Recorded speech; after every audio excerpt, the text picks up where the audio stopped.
Hello friend, मैं Brajesh Kumar official YouTube channel GOVT jobs for you में आज का वीडियो सीधी भर्ती से संबंधित है।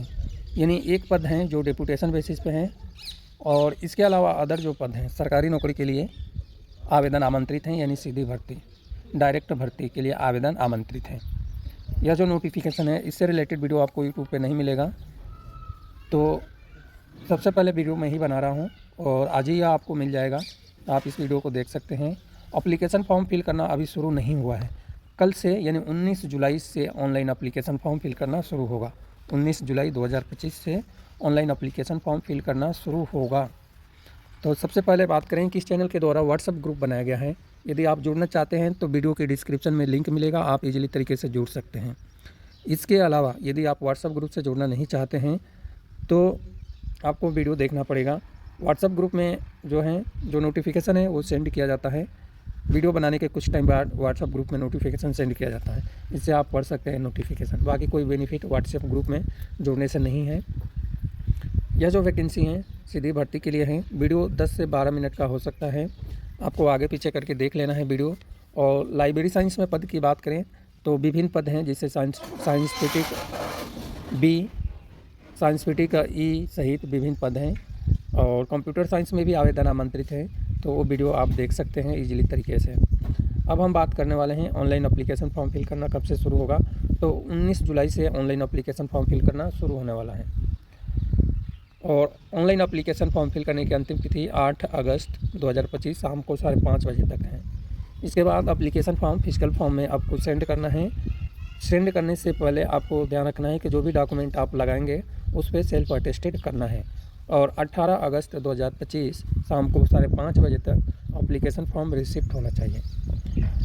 एप्लीकेशन फॉर्म सेंड करने से रिलेटेड इस नोटिफिकेशन में और भी डिटेल जानकारी दिया है, जिसको मैंने पढ़ा और पढ़ने के बाद इसमें ऑलरेडी लिखा है कि आप लास्ट डेट का वेट न करें। एप्लीकेशन फॉर्म जब भी आप फिल कर लें उसकी फ़ोटो कॉपी निकाल कर सेल्फ अटेस्टेड यानी डॉक्यूमेंट का सेल्फ अटेस्टेड करके और सेंड कर दें, क्योंकि टाइम से एप्लीकेशन फॉर्म पहुंच जाए।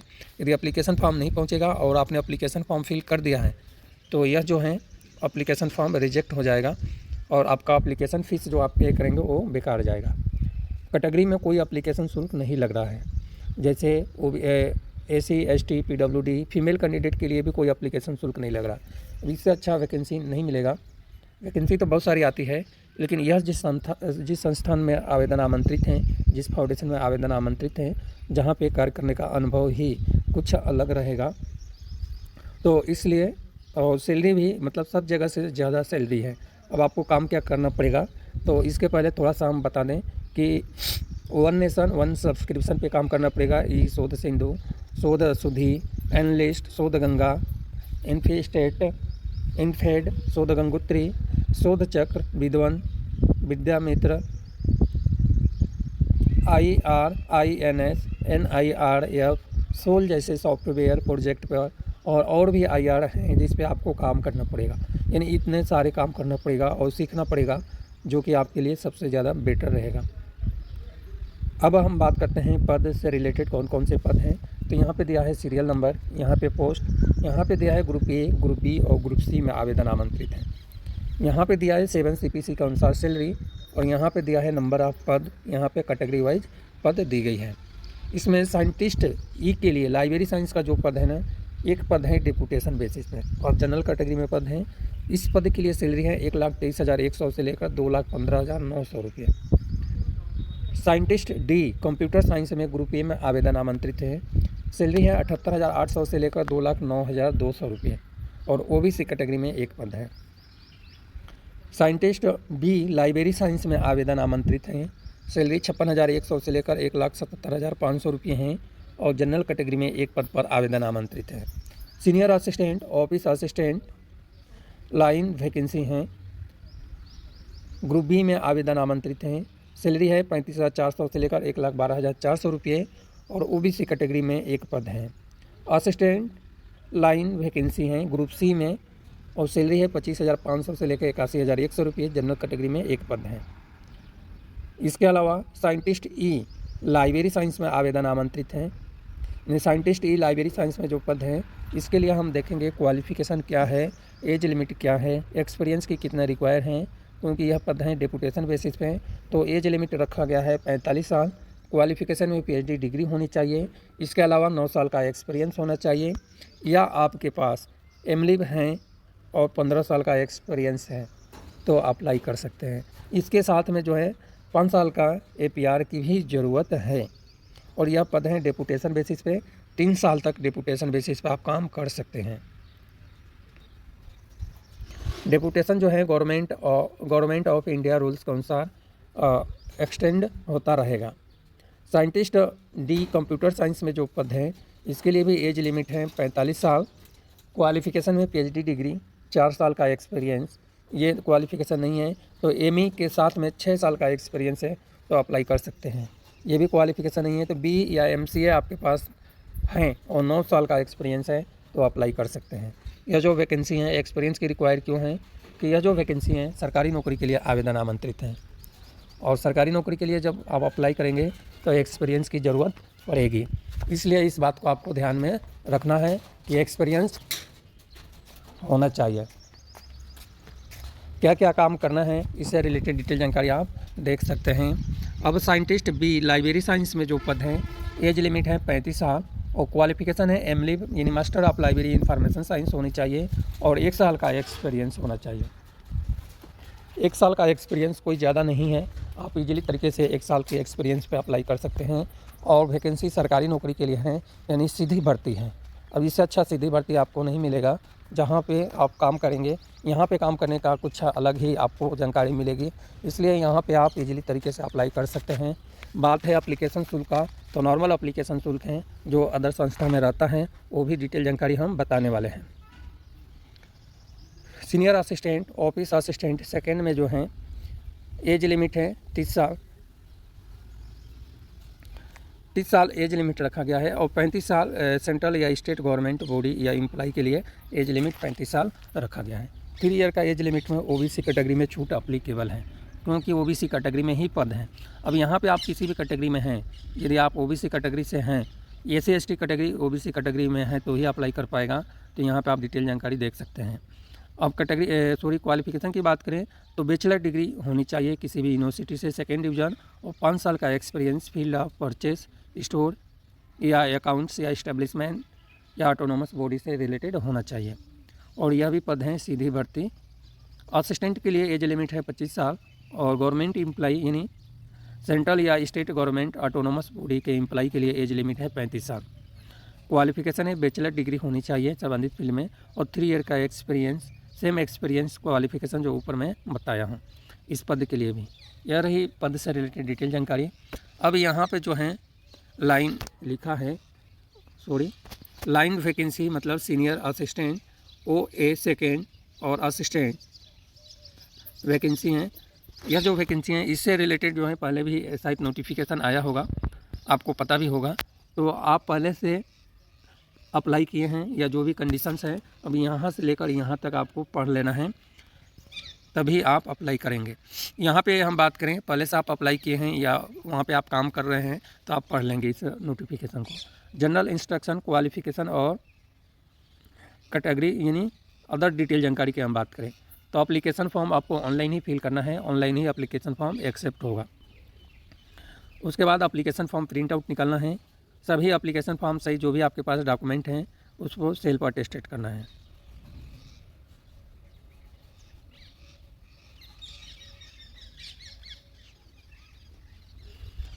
यदि आप self attested application form send नहीं करते हैं तो एप्लीकेशन फॉर्म रिजेक्ट कर दिया जाएगा। दूसरे नंबर पॉइंट में है कि एप्लीकेशन फॉर्म आपको फिजिकल फॉर्म में सेंड करना है। सेंड करने से पहले, अप्लाई करने से पहले सेल्फ अटेस्टेड आपको करना है। सेल्फ अटेस्टेड करने के बाद आपको सेंड करना है और 2025 अप टू 5:30 PM तक आपका एप्लीकेशन फॉर्म रिसिप्ट होना चाहिए। किस पद के लिए अप्लाई कर रहे हैं, एप्लीकेशन नंबर आपको लिखना है। किस पद के लिए अप्लाई कर रहे हैं, यहाँ पे प्रोफार्मा दिया है, इसका प्रिंट आउट निकाल कर आपको पेस्ट कर लेना है और पेस्ट करने के बाद इसमें डिटेल भरकर आपको सेंड करना है। तीसरे नंबर पॉइंट में दिया है क्वालिफिकेशन जो रिक्वायर है वो क्वालिफिकेशन आपके पास है तो ही आप अप्लाई करें। 4 नंबर में एक्सपीरियंस संबंधित फील्ड में जिसमें मांगा है आपके पास है तो आप अप्लाई करें।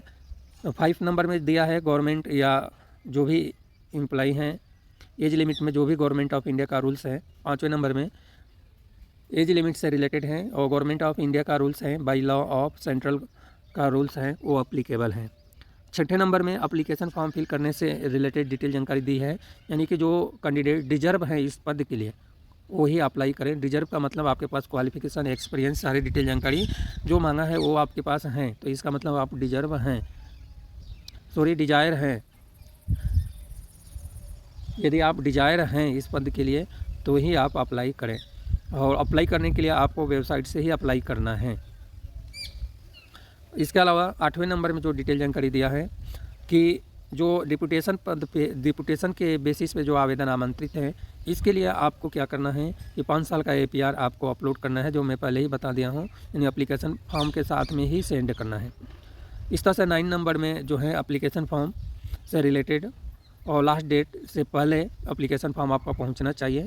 इसमें लिखा है कि आपने एप्लीकेशन फॉर्म फिल कर लिया है तो लास्ट डेट आने का जो तिथि है उसका वेट ना करें कि एप्लीकेशन फॉर्म फिल करने का अभी इतना दिन है उसके बाद हम सेंड करेंगे। इस चीज़ को आप अवॉइड करें और जैसे ही आप एप्लीकेशन फॉर्म फिल कर लें आप सेंड करें, क्योंकि अनफॉर्चुनेटली या किसी भी रीज़न से आपका एप्लीकेशन फॉर्म रिसीव नहीं होता है तो आपके साथ या एप्लीकेशन फॉर्म आपका रिजेक्ट हो सकता है।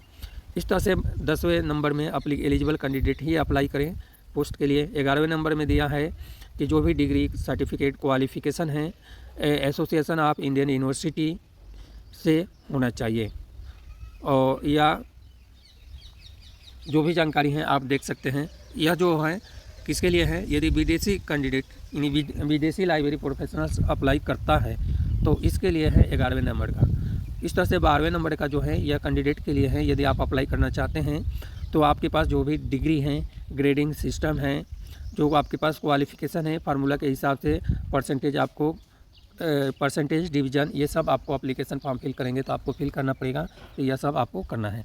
13वें नंबर में इसे ही अपटेन डिग्री, डिप्लोमा, सर्टिफिकेट या वेरियस कोर्स जो भी हैं ओरिजिनल जो है वही भरना है। फॉल्स इन्फॉर्मेशन देते हैं तो आपका एप्लीकेशन फॉर्म रिजेक्ट कर दिया जाएगा और आपके विरुद्ध कार्रवाई की जाएगी। इस तरह से 14वें नंबर में जो है अलाउंसमेंट जो है यानी अलाउंस जो है गवर्नमेंट ऑफ इंडिया का रूल्स अप्लीकेबल हैं, टाइम टू टाइम जो भी होगा वो आपको मिलेगा। पेंशन सिस्टम है, जो न्यू पेंशन स्कीम लागू हुआ है वही स्कीम के थ्रू आपको पेंशन मिलेगा। 15वें नंबर में जो डिटेल जानकारी दिया है, प्रेजेंट प्लेस आपको गांधीनगर में काम करना पड़ेगा। गांधीनगर में इंफॉर्मेशन एंड लाइब्रेरी नेटवर्क जो इंडिया का सबसे बड़ा नेटवर्क, यहीं पे आपको काम करना पड़ेगा, और जो वैकेंसी है यहीं पे वैकेंसी आई हुई है, जहाँ की डेटाबेस के बारे में मैं आपको बताया था।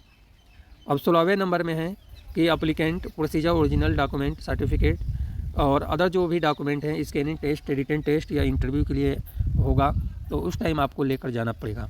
जैसे ही आप इंटरव्यू में जाएंगे तो ओरिजिनल डॉक्यूमेंट आपको लेकर जाना पड़ेगा, वहाँ पे टेस्ट होगा। इस तरह से 17वें नंबर में भी जो है डिटेल जानकारी दी हुई है, तो यह सब डिटेल जानकारी आपको पढ़ लेना है। तो पॉइंट टू पॉइंट बहुत सारी डिटेल जानकारी दिया गया है, और यह मैं जो है नोटिफिकेशन व्हाट्सएप ग्रुप में सेंड करूँगा अपलोड करने के कुछ घंटे बाद, तो वहाँ से भी आप पढ़ सकते हैं। अब अपलोड करने के कुछ घंटे बाद मैं क्यों सेंड करता हूँ, इसकी हम बात करें कि हम क्यों सेंड करते हैं। क्योंकि वीडियो हम बनाते हैं तो उसमें भी मेहनत लगता है, टाइम एक्सपेंड होता है, और साथ में हमारा डेटा भी खर्च होता है। तो हमारा भी रहता है कि चलो कुछ लाइब्रेरी प्रोफेशनल्स इस वीडियो को देख लेंगे तो हमारे लिए भी अच्छा रहेगा, इसलिए आपको चेक कर लेना है। इसलिए मैं लेट यानी थोड़ा सा डिले सेंड करता हूँ। अब हम बात करें कि SC ST कैंडिडेट और person bench marking, disability, ex serviceman और फीमेल कैंडिडेट के लिए एप्लीकेशन शुल्क नहीं लग रहा है। 1000 रुपये जो है एप्लीकेशन शुल्क हैं इस कैटेगरी के अलावा। तो और डिटेल जानकारी आपको पढ़ लेना है। एप्लीकेशन शुल्क जो है SBI कलेक्टर के थ्रू यानी कलेक्टर के थ्रू आपको पे करना है। ठीक है, यहाँ तक तो समझ में आ गया होगा। यदि आप एप्लीकेशन शुल्क पे नहीं करते हैं और एप्लीकेशन फॉर्म फिल कर लेते हैं तो आपका एप्लीकेशन फॉर्म रिजेक्ट कर दिया जाएगा। और इसके बाद एप्लीकेशन फॉर्म फिल करने के बाद यदि आपको एप्लीकेशन फॉर्म रिजेक्ट कर दिया जाता है तो कोई आप क्लेम नहीं कर सकते। तो इस तरह से 7 पेज का यह नोटिफिकेशन में आपको मोस्टली इंपॉर्टेंट चीज़ जो है वो आपको पढ़कर बता दिए हैं और समझा दिए हैं। अब हम बात करें कि यह जो वैकेंसी है कहाँ पे आया है, तो information and library network centre में इल्फ्रीनेट में आवेदन आमंत्रित हैं और यह सेंटर जो है गांधीनगर गुजरात में है। तो यहाँ पे काम करना बड़े सौभाग्य की बात है। एक तो आपका नेटवर्क इतना बढ़ जाएगा, जैसे इंफॉर्मेशन लाइब्रेरी नेटवर्क है और पूरे इंडिया में फैला हुआ है, ऐसे आपका भी नेटवर्क इतना ज़्यादा बढ़ जाएगा कि आप भी एक बड़े इंसान और बन जाएंगे और आपका भी नाम भी होगा, साथ में पैसे भी मिलेगा। तो अच्छी वैकेंसी है, हमारे हिसाब से तो बहुत अच्छी वैकेंसी है। आपके हिसाब से आप देख सकते हैं। मैं तो यही कहूँगा कि लाइब्रेरी प्रोफेशनल्स यहाँ पे मिस्टेक मत करना, अप्लाई करना, और आपका सिलेक्शन होता है तो सबसे बेस्ट नौकरी रहेगी यहाँ पे, सबसे बेस्ट। IIT, IIM और इंफॉर्मेशन लाइब्रेरी नेटवर्क जैसे नौकरी आपको कहीं नहीं मिलेगा, तो इसलिए यहाँ पे ज़रूर अप्लाई करना। इसके अलावा मेरे से जो हेल्प होगा हम कर देंगे।